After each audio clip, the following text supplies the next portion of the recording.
सभी को praise the Lord, जय मसीह की भाई और बहनों। आइए हम लोग परमेश्वर के जीवित वचन को देखेंगे। उत्पत्ति का पुस्तक अध्याय 19 से देखेंगे हम लोग। 19 का 1 से देखिए, यहाँ पे लिखा गया है, 7 को वे 2 दूत सदम के पास आया और एक लूत सदम के फाटक के पास बैठा था। उनको देखकर वह उसने भेंट करने के लिए उठा और मुंह के बल झुककर दंडवत कर कहा, हे मेरे प्रभु, अपने दास के घर में पधारिए और रात भर विश्राम कीजिए और अपने पाँव धोइए, फिर भोर को उठकर अपने मार्ग पर जाइए। देखिए भाई और बहनों, जब सदम नगरी को क्या परमेश्वर ने नष्ट करना चाहता है, जिस कारण अभी वह उस सदम के नगरी के अंदर में जा रहे हैं और उसी समय फाटक के पास लोग खड़े हैं और देखकर उसको बोल रहे हैं कि उसको प्रणाम कर रहे हैं और हे प्रभु, घर में आ जाइए और विश्राम कीजिए बोल के यहाँ पर बोल रहे हैं और मार्ग भोर में जाइएगा बोल के बोल रहे हैं। उन्होंने कहा, नहीं, हम चौक ही में रात बिताएंगे। पर उसने बहुत उनसे विनती करके उन्हें मनाया, इसलिए वे उसके साथ चलकर उसके घर में आए और उसमें उनके लिए भोजन तैयार किया। उन लोगों को वह मना लिया और अपने घर में लाया, जिस वजह से उन लोगों के लिए वह क्या कर रहा है, भोजन तैयार कर रहा है और बिना खमीर को रोटियां बनाकर उसको खिलाया। उनके सो जाने से पहले सदम नगर के पुरुषों ने जवानों से लेकर बूढ़ों तक, वरन चारों ओर के भी सब लोगों ने आकर उस घर को घेर लिया।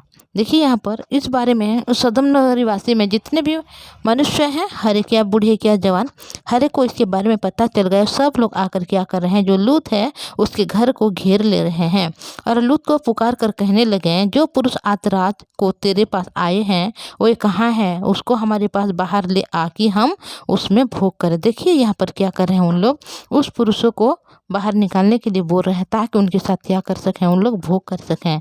तब लोग उनके पास द्वार के बाहर गया और किवाड़ को अपने पीछे बंद करके कहा, हे मेरे भाइयों, ऐसे बुराई ना करो। सुनो, मेरी 2 बेटियां हैं जिन्होंने अब तक पुरुष का मुँह नहीं देखा। इस इच्छा हो तो मैं उन्हें तुम्हारे पास बाहर ले आऊं और तुम उसके साथ जैसा अच्छा लगे वैसा व्यवहार उनसे करो, पर इन पुरुषों से कुछ ना करो। देखिए यहाँ पर वह लूत है जो उन लोगों को बचाना चाहता है कि उनके साथ कुछ मत करो बोल के, क्योंकि वे मेरी छत तले आए हैं बोल के यहाँ पर बोल रहा है। उन्होंने कहा, हट जा। फिर से वह कहने लगा, तो एक परदेशी होकर यहाँ रहने के लिए आया और अब न्यायी भी बन बैठा है, इसलिए अब हम उसमें से अधिक तेरे साथ बुराई करेंगे। देखिए, तू तो परदेसी है, क्योंकि वह लूत जो था वह उसी जगह का नहीं था, बल्कि वह बाहर से आकर वहाँ पर परदेसी होकर रहता था। तो ये लोग बोल रहे हैं कि तू तो परदेसी होकर आया है और हमारे ऊपर तो क्या मतलब न्याय बन बैठा है बोल के यहाँ पर बोल रहे हैं, और उसके लिए क्या करेंगे, हम तेरे साथ ज़्यादा मतलब अधिक तेरे साथ हम लोग बुराई करेंगे बोल के यहाँ पर वो जो गाँव के लोग हैं, जो बूढ़ा, जो बच्चे, जो जवान, हर एक लोग लूत को बोल रहे हैं। और वे उस पुरुष लूत को बहुत दबाने लगे और कीड़ा तोड़ने के लिए निकट आए। तब उस अतिथियों ने हाथ बढ़ाकर लूत को अपने पास घर में खींच लिया और कीड़ा बंद कर दिया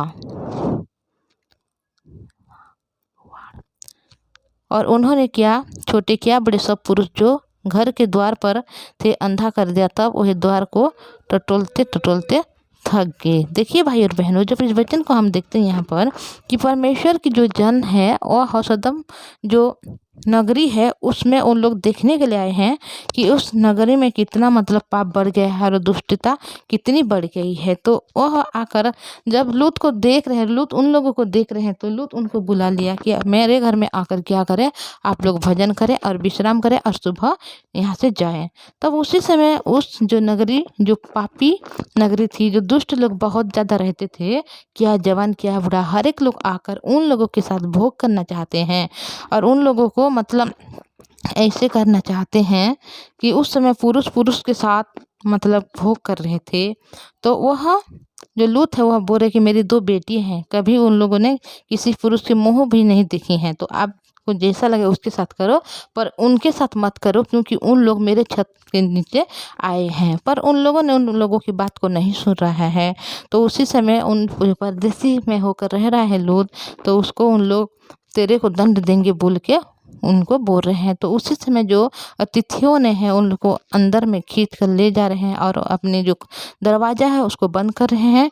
और जो नगरवासी के लोग जो आए थे यहाँ पर, हर एक लोग यहाँ पर अंधे हो गए, क्योंकि वो जो पुरुष लोग आए थे उस पुरुष ने परमेश्वर के द्वारा आए हुए थे, तो इसीलिए उन लोगों को कोई भी कुछ नहीं कर पाया। और जितने भी नगरी में जितने भी लोग थे हर एक लोग यहाँ पर अंधे हो गए। तो देखिए भाई और बहनों, जब इस वचन को हम देखते हैं कि परमेश्वर जो काम करना चाहता है उस काम को परमेश्वर करता ही है। हालांकि अभी उस जगह में लूत है और उनकी जो बेटियां हैं, उनकी पत्नी है, पर उस नगरी को परमेश्वर ने नष्ट करना चाहता है, क्योंकि जब परमेश्वर की जन वहाँ पर आ रहे हैं तो उन लोगों ने परमेश्वर की लोगों को भी कभी नहीं छोड़ना चाहते, बल्कि उन लोगों के साथ भी वह भोग करना चाहते हैं। हर एक लोग उनको भोग करके उनको मतलब निकालना चाहते हैं।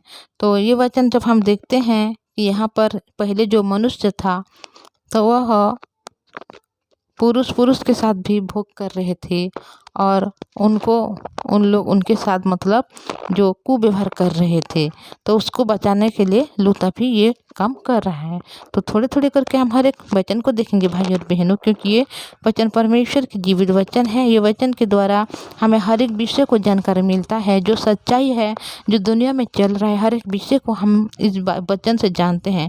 इस वचन जो बाइबल है वहाँ पवित्र बाइबल लिखा गया है और इसके अंदर में हर एक विषय जो सत्य को दर्शा जाता है, हर एक विषय इसमें लिखी हुई है।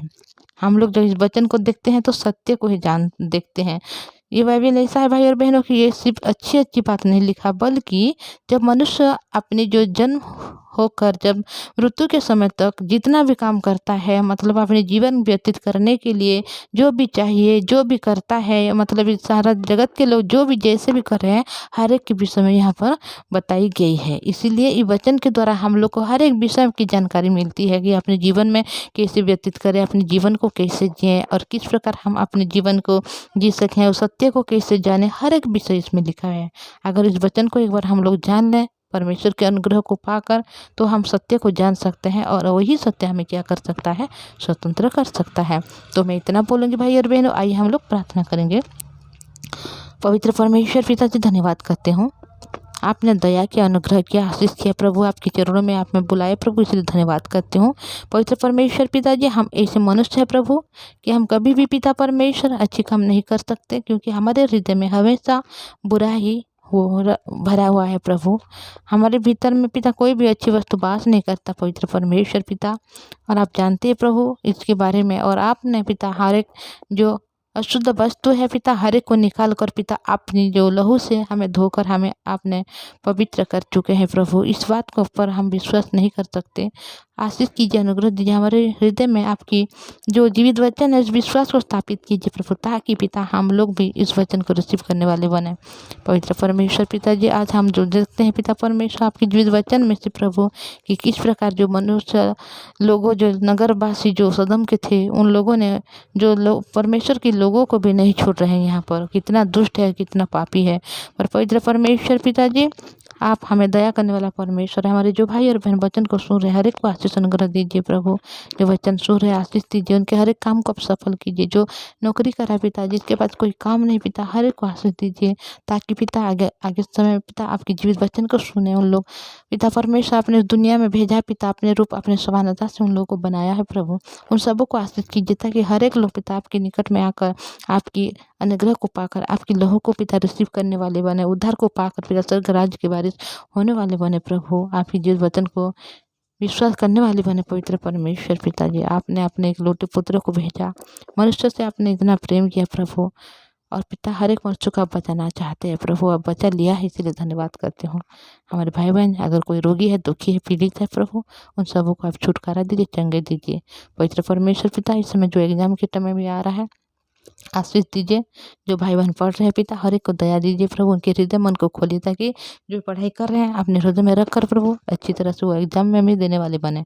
आपके सुसमाचार के लिए अपने जीवन को व्यतीत करते हुए पिता वचन की ओर खड़ी होकर आगे बढ़ने वाले बने।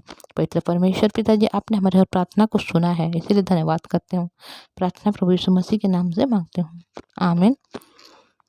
Praise the Lord. जय मसीह की भाई और बहनों, ऐसे वचन सुनना चाहते हैं तो इस चैनल को आप सब्सक्राइब कीजिए, लाइक कीजिए और शेयर कीजिए, ताकि आपने जीवित वचन को सुनकर परमेश्वर की जीवित जो वचन बाइबल है, इसमें कौन सी विषय लिखी गई है, हर एक विषय में जानकारी को पा सकें। तो इतना बोलूँगी। सभी को प्रेज़ द लॉर्ड। जय मसीह की। Thank you.